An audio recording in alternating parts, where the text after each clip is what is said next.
Welcome to Outer Space, International Arts and Class Struggle Podcast. From punk to choir, the power of song.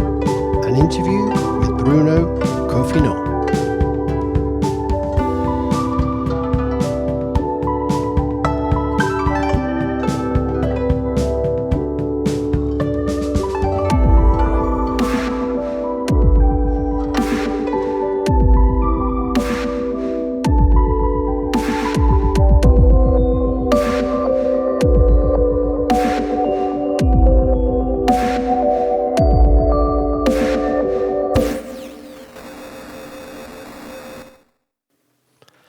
Hello, I'm Rob MacDonald and I am your host for Outer Space International Arts and Class Struggle podcast.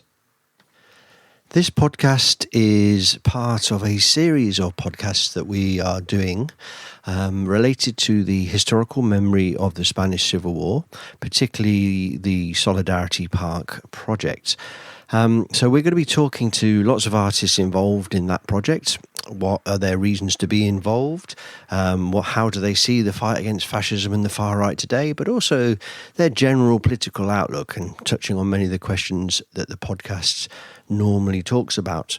We're also going to make a bit of investigation into the role of women in the struggle for the historical memory today, the recuperation of the memory.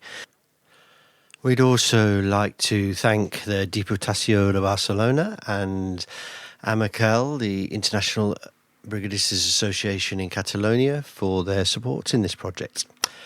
Okay, let's go to the podcast. Well, hello, and today I'm joined by Bruno, and I'm going to say his name wrong, probably, Coffineau. Is that more or less right, Bruno? It's perfect. Very good. Well, Bruno is a leader of the choir from Toulouse. Again, I won't try and attempt the name. I'll let you explain that in a moment. Who is involved in the Solidarity Park project, who are planning to come to next May's festival. As I also understand it, you're a composer and a musician and a singer as well. Is that correct? So, I mean, that's who I think you are, more or less. Maybe you could give me a little bit more information. Yeah, I might give you some clue. Yeah. Why not? Well, the choir is called Le Cri du Choeur, and it's a game on. Let me try. Le Cri du Choeur. I'm very sorry for French lovers. Yeah. What's the literal translation in English? It's a game on the words because it means it's in France when you're surprised and you express like sudden surprise, like oh, it's called Le Cri du Choeur, the cry of the heart, el grito del corazón. And so I made it into Le Cri du Choeur, the choir. Okay. Because I think choirs should shout more. Yeah. No, that's a lot of things. Well, so tell us a little bit more about you, and then we'll go into the choir. And because that's exactly, yeah. But that's a good introduction because I have a classical musical background. I used to play as a clarinet in musical fields and all. But when I was 15, I discovered Sex Pistols and all the punk movement, and so I became quite involved in the punk era. And I had this totally crazy time when I would play gigs with my guitar and screaming, ah! And then the other day I was with my hair down and but I did like both. But I think I kept that dynamic of the cry of shouting and saying when you don't agree. Yeah, so you kept the fire of punk, but exactly. So I'm from a small town in France called Poitiers, near La Rochelle, near the west coast. And then when I was 18, I moved to London because I wanted to play the guitar and I wanted to play gigs. I only went busking for a while. But I learned a bit of English and I came back to France because I it was too harsh. Mm. And I went to Paris. And in Paris, it was not the moment to play rock and roll music, because all the bars would allow only only acoustic sets, unplugged sets. So that's when Paris rediscovered the chanson française, and everybody would go around with accordions and guitars and playing Piaf, Brel, and Georges Brassens songs. So that was another part of my classical music, then punk music, then chanson française. And then I had the opportunity to move to Barcelona. I arrived there at the end of the 90s, just when our French-Spanish composer Manu Chao just got Clandestino out. So I knew all the musicians and all the movements, La Movida, that were there. And I remained 10 years in Barcelona and singing mostly in groups. So that's when I really started thinking that singing together, collective singing, was really a force. And when I started doing like stuff like this, we would gather and sing songs from, I'd say, all over the world, because I've always been interested in trips, in journeys all around the world. And I think it's very important to know the other cultures and civilization, to accept them. And so it was for me very interesting to sing songs from all over the world with the context, because a lot of people do sing songs from all over the world, but not knowing what they actually sing. Yeah. So, only, let's say, well, it was quite interesting, because in Barcelona, I would hang out with Catalans, with Spanish people, with English, British people, with Germans, Croatians, whatever. So everybody coming from lots of parts of the world, not mentioning Argentinians and Chileans and all. So singing songs from all over the world was like a means of having everybody sing, but not knowing what they were uttering. And so if you sing just like, it's like just musicality, which was what interested me. And then we were, it was quite a good time back then. Ocupats, centros sociales. So we would sing in many of these places, demonstrations, and but it was like, let's say, it was a small thing. I didn't want to make it big. It was just like for leisure, and it was okay like that. Yeah. And then the crisis took me back to France. Yes. And I didn't know that's when I arrived in Barcelona, just in time for the crisis. Good. So I established myself in Toulouse, because it was quite close to Barcelona.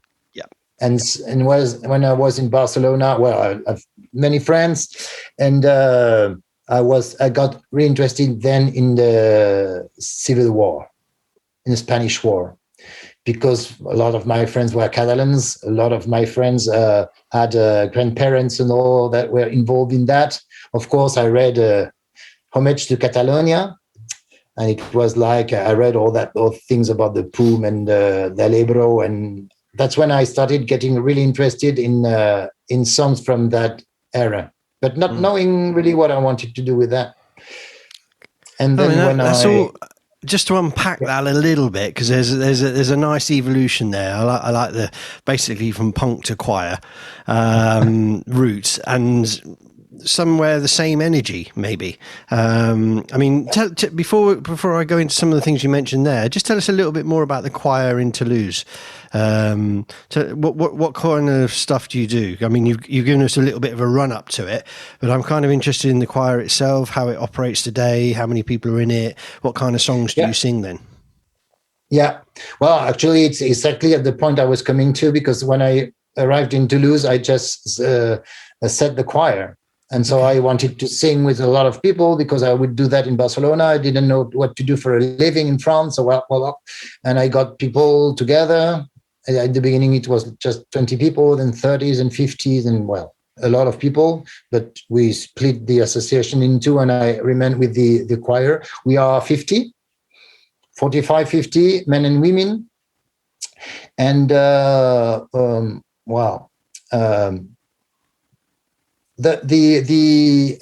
essential idea was I'm trying to I'm looking for my words because I've got all the slogans in French, but it was le cri du choeur, le chant à la portée de tous, in everybody's reach, meaning that we didn't want to no limitations of age, no limitations of culture, of course, and of money too. So we had a lot different prices according to the income of the people. I wanted that really clear, and the other thing is we didn't need to read music, because that's why I did a lot of songs from all around the world, traditional songs, because it's oral transmission, just that. And so that's how it all started. I mean, I just went bam, bam, bam, bam. I sing the songs and people repeat. I've been to Africa, I've been to Cambodia, I've been to Argentina, and in all of these places, when I went and learned at my time, learn the songs, it was all oral. So I do write music, I do write the scores and all, but I don't use them when I there is nothing written. It's just this is very interesting for me. Very interesting for me. We're going to this a little bit maybe because I just give you a bit of my background with choirs, which was virtually nothing. I was kind of not anti, but I was like, yeah, choirs, it's a bit, not for me, And then what happened? The Solidarity Park project happened, and when the ship was sinking in Ciudad de Barcelona with the international brigades aboard, the story of them singing the Internationale as the ship went down. When I read that, I was like fairly blown away. And of course, the other link to that is one of the guys on the boat had the same name as me. And I was like sitting in front of the computer thinking, what? And I've sang that song many times at events and demonstrations, and it always meant something to me as a young man. And and I have a different route to the Spanish Civil War, but I always thought that was a battle worth fighting, that kind of thing. And I'm anti-war, but I'm pro that struggle. So I was of that mind, and I came to this story, and I was like, wow, these guys, they were singing. That's the last thing they did, and it really hit me. And then I was doing a similar project to Solidarity Park in Sweden, excuse me, and I was in Gothenburg, and it happened to be, I think, the Youth European Championship of Choirs or something. And I was like, what? It was part of the same arts festival that I was in. I was like, yeah, that sounds... And there were young people everywhere. And I was thinking, I'm going to go into one of these. And I went in, and I was like, oh, yeah. And it got me, and the idea is... And then I just put, the two and two together, choirs singing in the Solidarity Park Festival has to be a central thing, it has to be part of what we're doing. But then I also, even though I'm shy at singing, I've played music, I'm a drummer, and I love poetry, and I love words, and I love bands and punk stuff and all that. I got all that in common with you. But the actual idea of singing something that's a bit, I don't know, it came across in my mind a bit posh, a bit not really my thing. Yeah. But it's quite clear to me now that I've changed my mind on that, and I'm meeting lots of people in choirs, and there's so many radical choirs. I'm just starting to uncover just how many there are. And this idea that singing is part of the workers' and labour movement struggle, and always has been, and it's why they sang as they sank. And you're talking about going all around the world and that internationalism. And for me, that's super powerful stuff. And I'm kind of interested in what you think about the power, the actual power of singing. What is it about that? I mean, yeah, you can have a musical instrument to keep you in time, I suppose, or a bit of accompaniment, but it's about the voice, eh? What do you think about that? Do you think there's anything particularly special about the process? going back, like making the link with what I was saying before, that oral transmission. I think that singing together is ancestral. I mean, it's back to prehistoric times, and I would think too. I remember I went to an exhibition. I don't know where, not important, but it was all on words, on singing, and people would come and say things to your ears and all. And there was a cave, like it was all in the dark, and we would get in, and people would start chanting, and it was like a trance. And I said, of course. I mean, before even fire was established, I mean, people would sing together to just not be afraid. And so I think it's a very important part of the community and its basis. That's one thing that I think that singing together is so powerful. And people, it's like dancing. I'm very interested in traditional dancing right now for another project. And initially, all the traditional dancing would be in circles. And I think that singing was in circles too before, because there is no hierarchy. Everybody sings the same place in a circle. You sing for the community and not for a show, not for an audience. And that's really powerful. And what I really like about it, and that I don't like in classical choirs, is that you can sing what you want, when you want, and you don't feel compelled to sing high if you don't want to sing high, or to sing down if you don't want to sing low. And it's very free in a sense. And what I like, I always talk about my music and choir singing like stained glass. It's a lot of little bits, like alone, it's not very boof, and you put them together and you end up like mosaic. Like you end up doing something artistic out of everybody's little thing. And I really like the thought of it, because choir singing, you don't need no money, you don't need no instrument, you just need to sing in key. But after a while, I mean, after 2 or 3 years of singing with people, you just can do it. And out of the mass of the people, you just make something like a head with no hierarchy, and you make something artistical. And for me, it's really, because I do believe that art is part of our of mankind and part of our behavior, and that and having people come together to do something artistic just using their voice, for me, it's a gift. It's a gift for me. It's a gift for them, and that's the power comes from here. No, I agree. From the making together. I mean, it fits very well with the Solidarity Park project, because for me, when I came to the idea of building a stone monument, and stone is cold and hard, and the first thing was like, how do we make this participatory? How do we get people involved? What's the collective nature of this? Because we're celebrating, international brigaders who came to fight in a war, and they were fighting for solidarity. They were fighting for communities that they left. One of the things when I speak to some of the students in the schools, when we do outreach in the schools with the project, and I say, why do you think they came?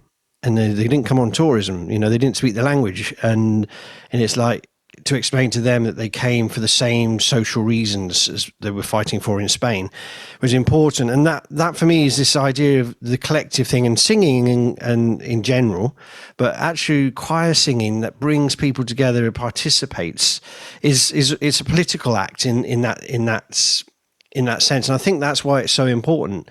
I mean, when I think of singing collectively, I think as a young guy, when I could afford to go to football, even the songs you were singing might be pretty bad in many ways that I wouldn't sing now. But the actual camaraderie of singing with a lot of voice, and also demonstrations, when people are chanting, it's a different thing. And I had this idea of monks chanting. It is very much part of our culture. So this thing that you finished on there, that art is being human being is artistic. It's a natural thing for us to do, which in the capitalist society we lose, quite often. I mean, what do you think? With the choir, do you think that people come and join it because they're looking for that, or do they come for different reasons? I mean, your particular choir, because you sing political struggle songs, not just those, I imagine, but if you're singing those, that attracts a certain layer of people, does it? I mean, what's your connection with local struggles or local political things? Do you have any connection, or is the choir its own political energy? I would rather define the work we do as social more than political. I'm political, Yeah. but we tend to, for example, in the beginning we would sing at demonstrations. We no longer do that because there's no point. There's so much noise, and you get exhausted, and it's not really, for me, really important. But but for example, first thing for the choir members, we do travel. I mean, as we sing songs from all over the world, I want to take them to the places where not just like, oh, the thing like that. So we went to Romania, we went to Bulgaria, we went to Georgia, we went to Spain. And each time we would go to families and local artists. And it was really, really interesting. I mean, this is having a knowledge of other people through singing is just like wonderful. And in the same time, we would organize events in France, having them come to France. So when all the Romanians came to France, it was just wonderful. I mean, it was just an exchange, but more social than political, I'd say.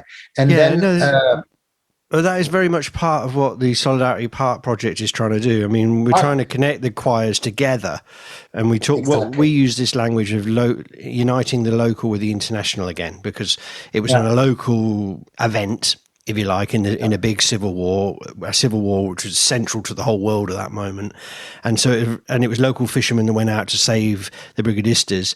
And then this whole mad whole big historical event with all these international people on their beach. And so our idea was to try and to connect locally with the international again. And it sounds very much what you were talking about. And I mean, it's political maybe with a small p, hey? And I think it's social, political reaction, because when you've got people coming together, you're starting to bridge the gaps of, nationalism and these kind of questions. So, I mean, I agree, it's social work in that regard, but it's of a political element, eh? And the thing we did just before everything arrived, the COVID stuff, because we were singing so many songs from all over the world. Well, first one project is Unison, songs from struggle songs from all over the world. So we had a show with scenography and all. It was really hot. So we would have songs from all over the world. And the other thing we did the year after is that I would look at my choir, and basically we are all white. I mean, you know what I mean? Yeah. And so I said, we sing songs from Africa, from Latin America, from Asia, and it's not. I want something more genuine, I'd say. And so I decided to do it the other way around. And so I chose songs from Europe, but then all of Europe. Poland, Ireland, Portugal. So it would still be like foreign languages for us. And we went in to work with migrants who would come to Toulouse in centers. And I would go there and have singing workshops with the migrants. And they took part in the show. So it was so amazing. And because we had the chorus members came with me at the rehearsals, and so the kind of communication and all, so all went down because of the COVID thing, but it's something I really want to do, because I think it's integration through singing and not through French songs, which is not very interesting for me, because I'm not paid by the government to do some French teaching. And I think that many people, when they come to French ground, well, they might go to Germany tomorrow or whatever. So I wanted to have a vision of what European culture could be as a whole. I mean, I think it's an important point, especially when we're talking about anti-fascism. And we're also talking here about the power of culture and what role should we play as artists. And I think we should be activists, just like everybody else should be. But we should be out there doing the donkey work, as it were, and the organising and those kind of things. But there's also art is a different thing. We can use our working skill, if you like, and the power of culture to bring things together and to unify people on quite a deep level. I mean, it's not, you have to have political agreements on many things, but actually when you've got cultural agreements and cultural integration with people, that's actually it's got a real power that I don't think that many people always grasp. I've always got the opinion that artists need to the workers' organisations need to have more artists in them, and the artists, because there's a lack of that, and more of everybody actually. But they're very sort of often dull meetings that are not interesting and that kind of thing, and vice versa. I think artists need the discipline, if you like, or want of another word, of the workers' movement and the struggle. And I think the fusing of those things is, again, a little bit what Solidarity Park is about. And it seems to be that, what you're working towards. Maybe the final question I'd just like to sort of touch with you on is the Spanish Civil War itself, because you mentioned it before, and you do sing some of the Spanish Civil War songs, and Solidarity Park's other wing, if you like, not just anti-fascism today or arts and culture, and this is the historical memory. And it strikes me that that might be a very interesting thing in Toulouse, because you're quite close. I've driven many times through Toulouse or around your ring road. I know that very well. I don't know very much inside Toulouse, but singing. You talk about singing songs from all around the world, but Spain's not so far away from you, hey? In Toulouse, and does it have an extra meaning for you, or is it just they're just really good songs, or what's the reason why you would encapsulate those songs? Well, it has more extra meanings. First of all, because I did live in Barcelona for over 10 years, so it's part of. I love Barcelona. I love its history. So, of course, the Civil War moment in Barcelona was very important to me. And then Toulouse was the capital of the Republican Spain when it all came down. So in Spain, in Toulouse, there is a huge thing about the retirada. And so every year there are commemorations. There are many Spanish families. Like in our choir, 5 have a Spanish family name, and 3 are direct heirs to Republicans. So of course, yes, it's and 1 is Catalan. Okay, so really, you're part of us, really. and something else is we were talking about foreign languages, and when you live in Strasbourg, everybody speaks German, and in Toulouse, nobody speaks German. So all the children here do learn Spanish. So French people just speak foreign languages really badly. It's very bad. But, as bad as English, actually, maybe. Yeah. No, maybe not that bad. Spanish is kind of easier for French people and more difficult for English people. It's an interesting thing. I mean, I know that you sing often in foreign languages, and there is a question of being English and the imperialism that infects me in terms of language, and the fact that the whole world speaks English, I don't need to learn that. And the only other place in the world I've ever really found that was France. And I remember when I first went to France, there was a percentage on the radio that had to be French singing, and I've heard all sorts of French songs equivalents. But it's a way of breaking some of that down as well. And Well, yeah, sorry, go the on. only two songs we sing in English is "Bread and Roses," so protest song, and "The Foggy Dew" on the Irish Civil War. So no, two very good songs.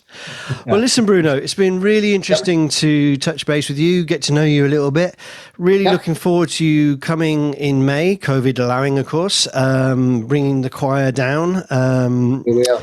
And joining us and being part of the family that Solidarity Park is trying to build, not just between the different artists and the families of the brigadistas, of the local people, but for me, the role that you and the other choirs are playing in the first, if you like, the first baby steps of this festival is really important. So a big thank you to you, and we'll get you back on the show at a later stage, and we'll get a bit deeper into this choir and punk business, I think, because I think there's we will.